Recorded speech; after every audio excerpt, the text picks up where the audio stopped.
42. How are you doing this morning? Okay, you guys can do better than that. You've had a whole hour up on the 9 o'clock service. How you doing? All right, that's more like it. You got your coffee. Well, my name is Haley Bodine, and I am one of our teachers around here, and it has been a minute since I've been able to be with you in Brighton, and so it is an absolute joy to be with you as we have the last services of the entire decade. That seems a little dramatic, right? But it's true. It is the last service of 2019 as we start a new decade this week. So Happy New Year to you. Let me ask this by show of hands. How many of you in here have some kind of New Year's resolution? Anybody in here have some kind of way? There's like 3 of you, okay? So that's good news because what I'm about to tell you, there was this study done on resolutions. The University of Scranton conducted a study on New Year's resolutions, and what this study found is that 92% of resolutions fail. So for those of you who have no goals or ambitions this year, you're already ahead of the game. Congratulations. Okay, if you guys are familiar, there's an author and a speaker by the name of Jon Acuff, and he recently was sharing a little bit about his experience with New Year's resolutions and how a lot of people don't finish them. Again, that study found 92% of resolutions fail. And so he struck up a conversation with a woman at the grocery store. He struck up a conversation with the woman at the checkout counter. So as they're standing there and she's scanning the groceries, he asks her, "Hey, do you have any resolutions?" And they just start this conversation about this concept that we have of a fresh start, a new beginning. And he says, "Hey, when do you think most people give up on your resolutions?" And without blinking an eye, she looks at him and says, "3rd week of January." That's a very specific response, right? And so he says, "Well, why do you say the 3rd week of January? You're very confident in that response." And this woman at the checkout counter says, "Because that is when people stop buying kale." Right? Most of us are very well-intentioned. We look at January 1 and we're very excited. We love the idea of a fresh start. We love this idea of a new beginning, of a second chance, of this is gonna be the year that I finally, and so we start off well and we start going after these things, but then we start to feel the pain of that. We start to feel the cost of that, or we actually, for the love, taste what kale tastes like. And we cash it in and we give up on it. Most of us are thinking about the new year and we're thinking about January 1, but very few of us are going into the new year thinking about December 31. We're focused on starting well. We're not thinking about finishing well. And so that's what we're gonna talk about today. We're gonna talk about how do we finish well, but not just finish a year well. How do we finish our lives well? The reality is that we're all on borrowed time. We don't know exactly when. The statistics are staggering. It turns out that 1 out of every 1 person is going to die, okay? We know this. Somewhere in the back of our minds, we know that, but we don't necessarily live like it. We live like we're going to keep on living. But let me ask you this. If somebody came up to you today and they knew when you would die, they could tell you the exact day, would you want to know? Would you want to know? And if you knew, how would it change things? How would it impact the way that you approached your life? How would it impact the way that you approach today when you walked out of these doors? How would it impact and influence the choices that you make? How would it impact your relationships? How would it impact your career and your job, your hobbies, how you spend your time, how much you slept? Would you still come to church on Sundays? How would it impact you? This concept hit home very recently. One of my best friends from college, her name's Emily. So Emily is my age, mid-30s, and her husband Patrick is 40 years old, diagnosed with stage 4 cancer. He's been battling this for years, and they just got devastating news not too long ago about the prognosis of his cancer. And so Emily and I were talking a few days ago, and she gave me permission to share this with you all, but she was saying that over the holidays, her dad sits her down and says, "Emily, you need to get your affairs in order. You need to get your wills ready, and you need to start thinking about what you're gonna do when Patrick's not here anymore." I mean, imagine that conversation. Imagine being her dad in that situation, having to talk to his daughter about this, okay? How devastating that is. They're living on borrowed time together. And so I asked Emily, I said, "Emily, Patrick doesn't have long. How is that changing the way that you're living today? How does that change your lives today?" And without flinching, without hesitating, she goes, "Haley, we appreciate it more." She says, "We don't waste time." She says, on the hard days, I love him, and on the best days, I take it all in. She said, but one thing I know for sure is that undeniably, more than ever before, I have tremendous hope that this world is not all that there is, that there's a God who made us, who loves us, and who will see us all the way to the other side, to a very real place called heaven, and I have that hope. It's changing the reality of their lives. It's changing the way that Patrick and Emily are approaching their moments and their days. And so, church, I want to ask you again, if you knew when you would die, how would it change things? So I have good news for you and I have bad news. Let's start with the bad news. We've actually already said it. So the bad news is that one day you're going to take your final breath. One day you're going to be in the last chapter of your life. But here's the good news. I want you to do something for me. I want everybody in here to do this with me. I want you to all go,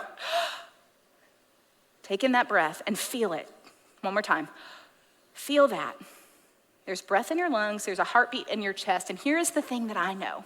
As long as there is breath in your body, as long as there is a heartbeat in your chest, every breath is a second chance. And so regardless of who you are, where you've come from, how you walked in here today, whatever broken circumstances, whatever joys, whatever struggles, whoever you are in this room, if there is breath in your lungs and a heartbeat in your chest, we can leave here today living differently, living intentionally, living well, so that at the end of our lives, we can say, I will finish well. If you have a Bible or a Bible app with you today, we're going to be taking a look at a story of a man over in the Old Testament by the name of Hezekiah. So if you have a Bible, turn over to 2 Kings chapter 20. Now, Hezekiah was a king of Israel. And the thing about Hezekiah was he was labeled as a good king. That's a huge deal because a lot of the kings of Israel weren't so stellar, okay? If you read through that, a lot of them were pretty wicked dudes. But Hezekiah was known as being a king who loved and followed God. He was known as a good king, but in spite of that, real life still happened to Hezekiah. And one day he received some startling news about his life. And today we're going to dive into this and we're going to see what is this news he received and how did he respond and what does that mean for the way that we should approach the rest of our lives. So again, turn over to 2 Kings chapter 20. And I do want you to follow along because I want you to see, church, we're not making this up, okay? We are simply reading the words that God has in the Bible and we're applying it to our lives. So let's pick it up here in verse 1. In those days, Hezekiah became ill and was at the point of death. The prophet Isaiah, son of Amoz, went to him and said, this is what the Lord says, put your house in order because you are going to die. You will not recover. All right, pause for a second. Imagine yourself in this scenario. Have you ever received shocking news, good or bad? Denial is a fairly common response to shocking news. I can remember the first time that I told my husband that I was pregnant. Okay, I go to him, you're gonna be a dad, I'm pregnant. What?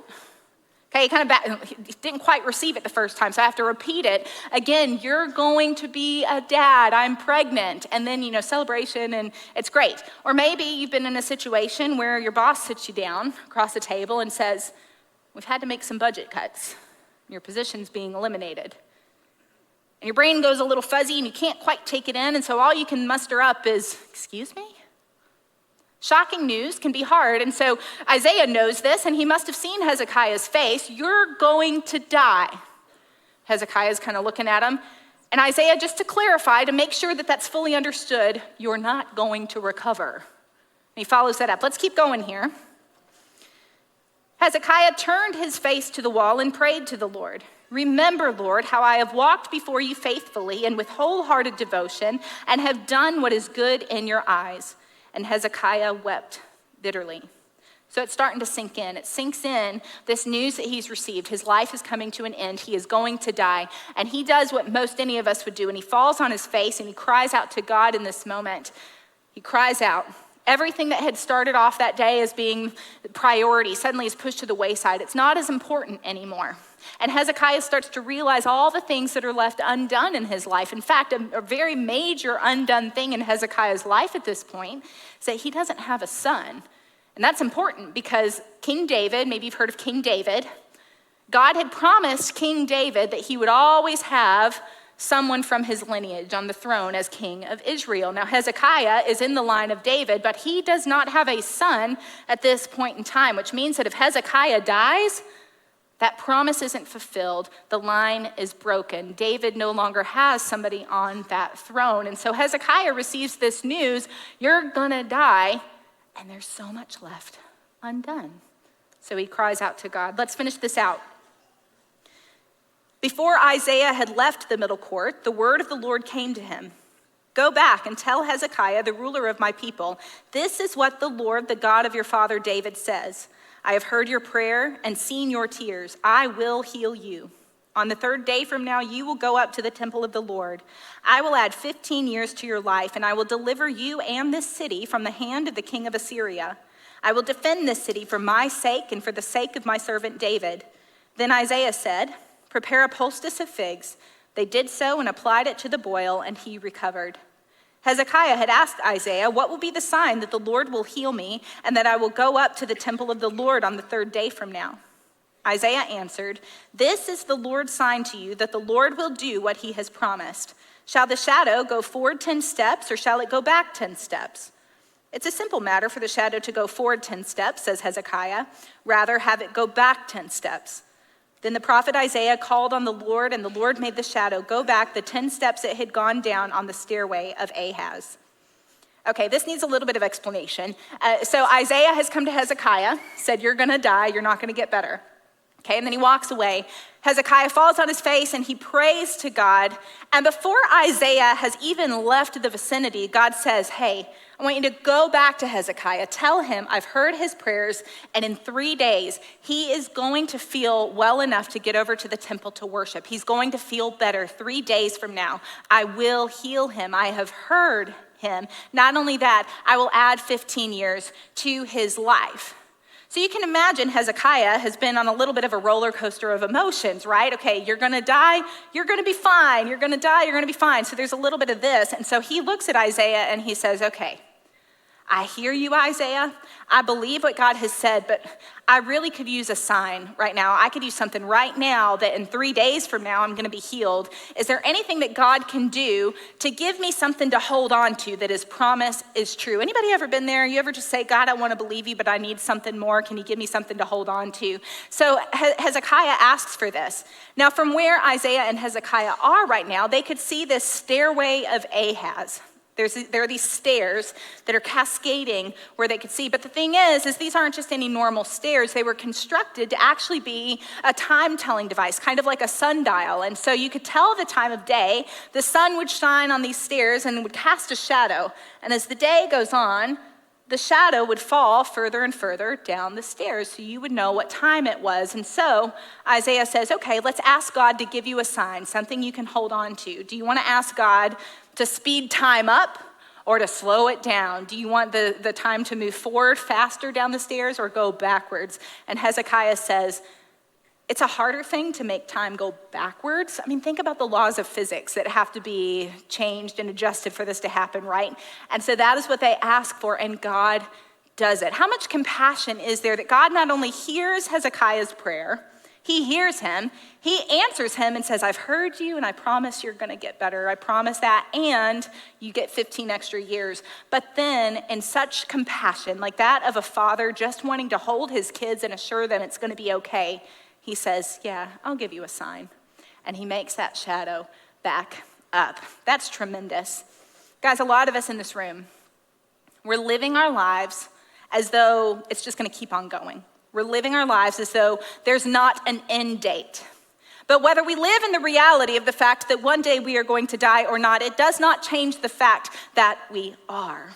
And so today, I want to look at 3 things about the life of Hezekiah.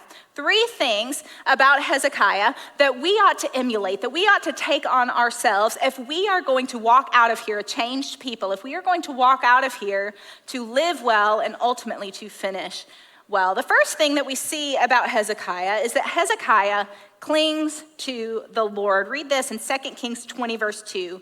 He turned his face to the wall and prayed to the Lord. Have you ever been there?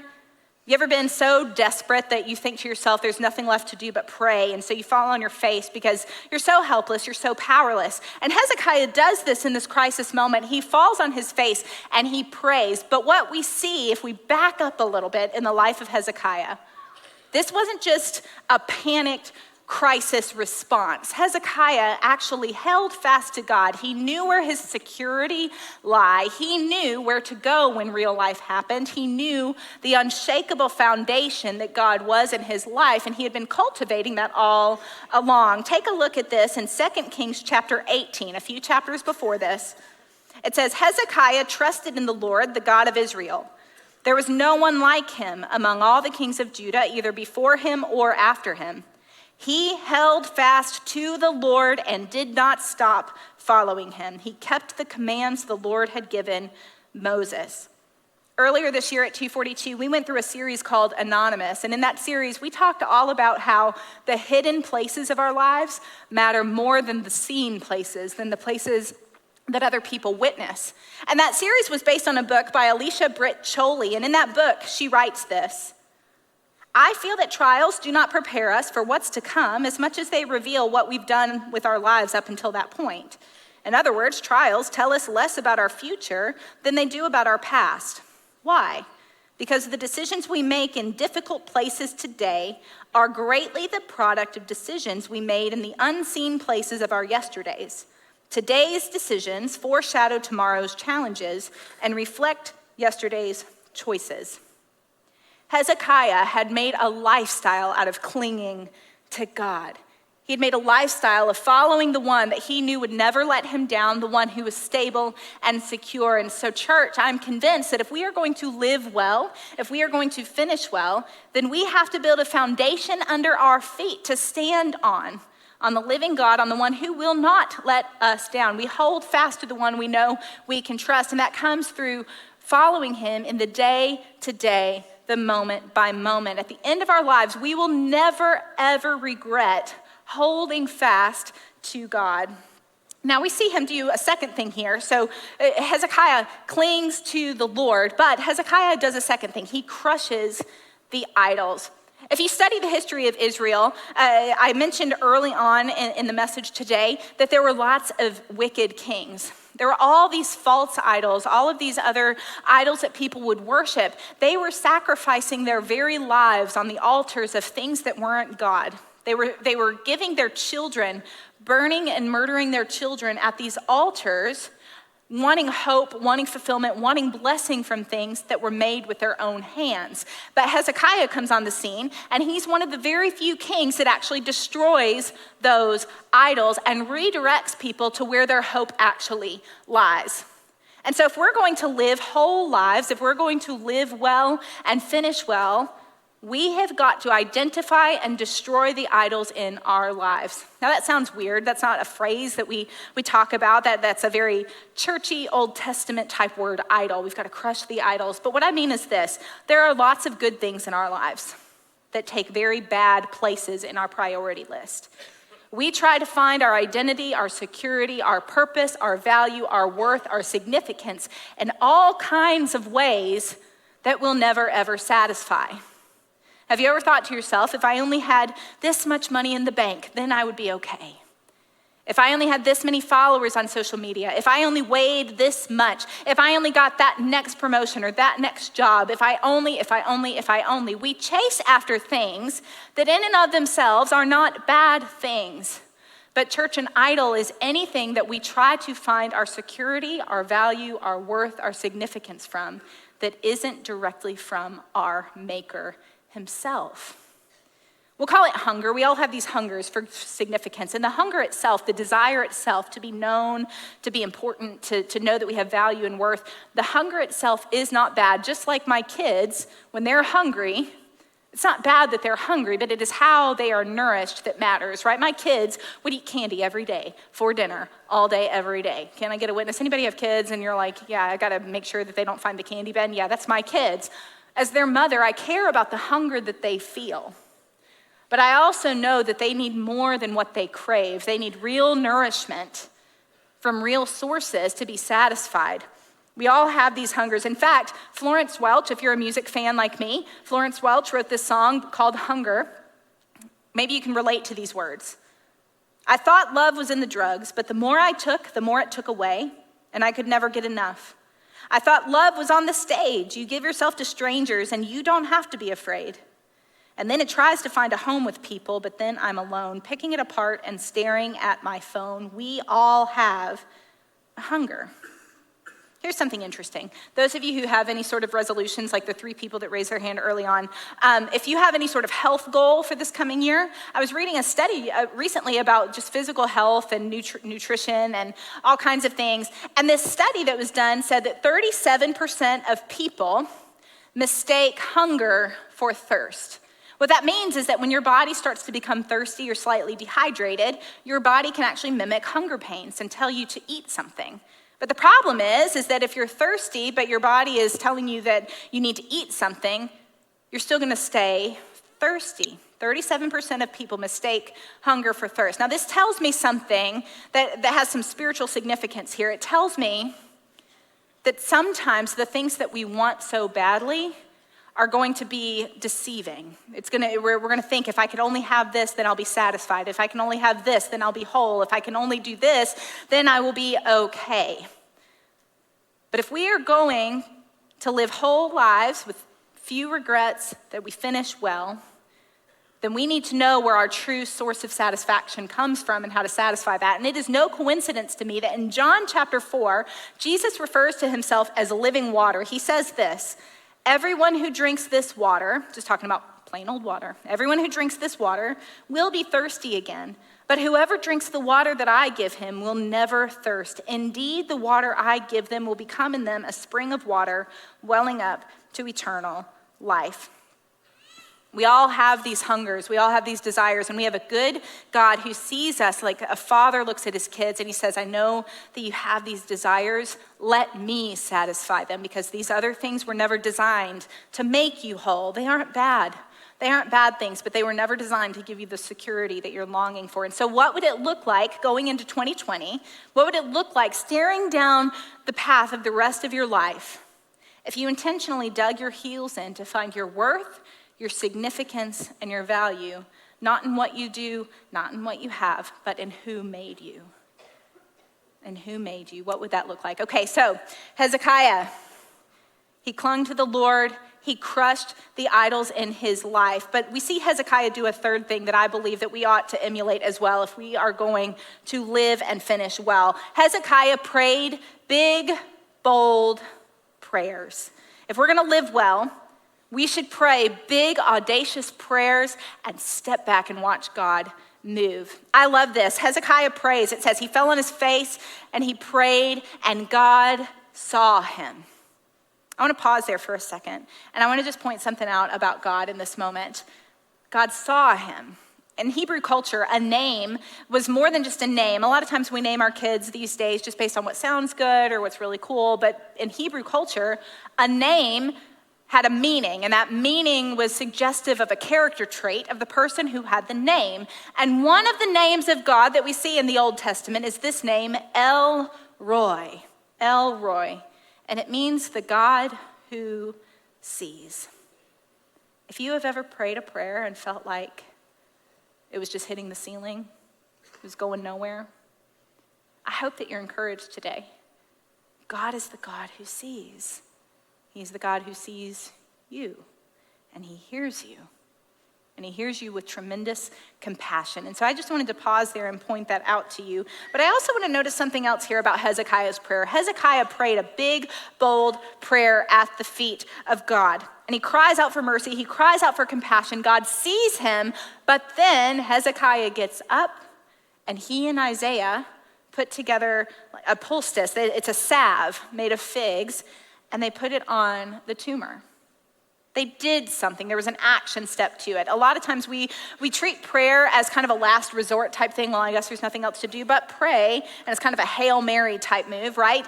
Or we treat prayer as a cop-out, and we pray, and then we hope that God does something, but we don't step up to take personal responsibility. But the thing about prayer activates supernatural, God-given power and might in our lives, but we have a responsibility to still do the right thing.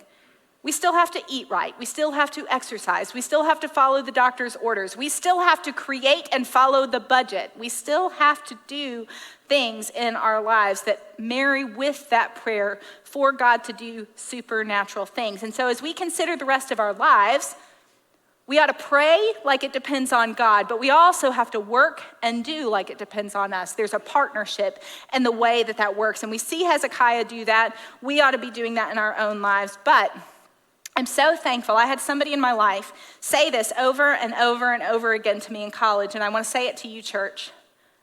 If you want to see God do big things, if you want the end of your life and you look back and you say, I saw mountains moved, I saw God be faithful, I saw his steadfast love, I saw him show up. Nothing of eternal significance is ever accomplished apart from prayer. Let me say that again. Nothing of eternal significance is accomplished apart from prayer. Over in the New Testament, James, he says this about prayer in chapter 5. It says, is anyone among you in trouble? Let them pray. Is anyone happy? Let them sing songs of praise. Is anyone among you sick? Let them call the elders of the church to pray over them and anoint them with oil in the name of the Lord. And the prayer offered in faith will make the sick person well. The Lord will raise them up. God wants us to stay connected to him. Prayer is simply a conversation. So if this is new to you, if you're going, well, that sounds great, but how in the world do I pray? Jesus' friends had the same question. In fact, they had been with him, with Jesus in person for years. And then they looked at him and they said, Jesus, would you teach us how to pray? And Jesus didn't look annoyed with them. He didn't say, how long have you guys been with me?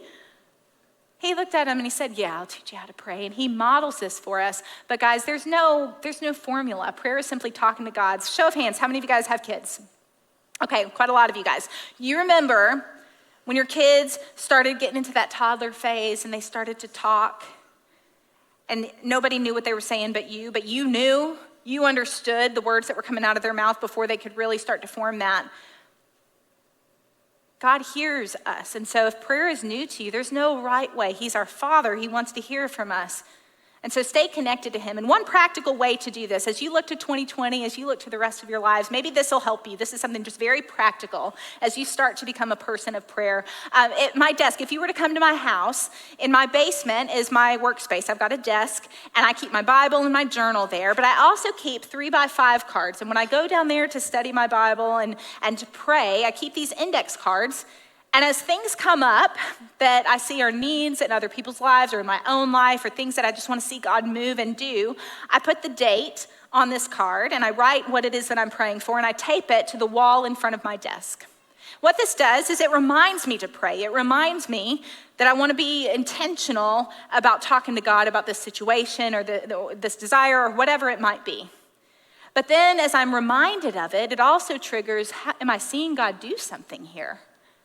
And when I start to see that God is taking action, when I start to see that something is changing in a situation, I take that card down and I put a new date and I write down, kind of like a journal, what's going on, and I put it back on the wall. And what's really great about this is it reminds me to pray, but it also helps me see God's track record of faithfulness.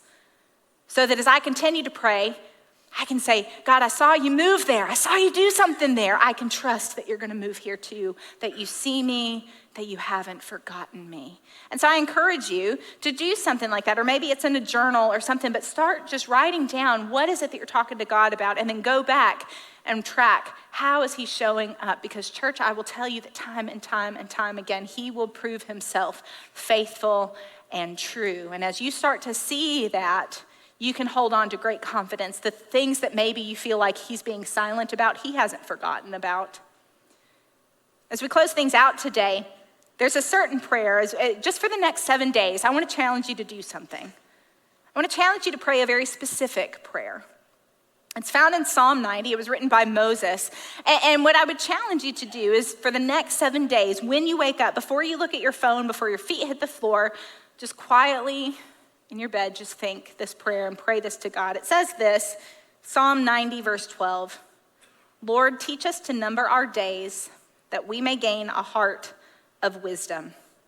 In other words, Lord, help me to live in the reality that I won't live forever, that today is one day among a limited number of days that I have left. And would you help me, God, to live in light of that? Would you help me to align my priorities, my actions, my attitude as a result? Would you help me to cling to you and only you? Would you help me to let go of anything that I am defining myself by that is not who you say I am? Would you satisfy me with yourself? And Lord, would you teach me to pray and show me where you're moving? I really believe that God is calling us to step forward and leave here today living as people given a second chance, like Hezekiah. That we can step out of here knowing that 2020 is a new year, yes, but we can choose to approach the rest of our lives living well so that we can finish well. Church, would you let me pray with you right now? God, I am so grateful that you are our Father. I am grateful that you love us as your kids. I am grateful. We just celebrated Christmas, and we celebrate that you have come for us, that you have sent Jesus, who lived a perfect life, who died a gruesome death, and who rose again so that we could be called your sons and your daughters. Lord, would you teach us how to live well? Would you teach us how to live and number our days, that we could live in light of the fact that we don't have forever? Help us to make the most of our time today. We love you. Amen.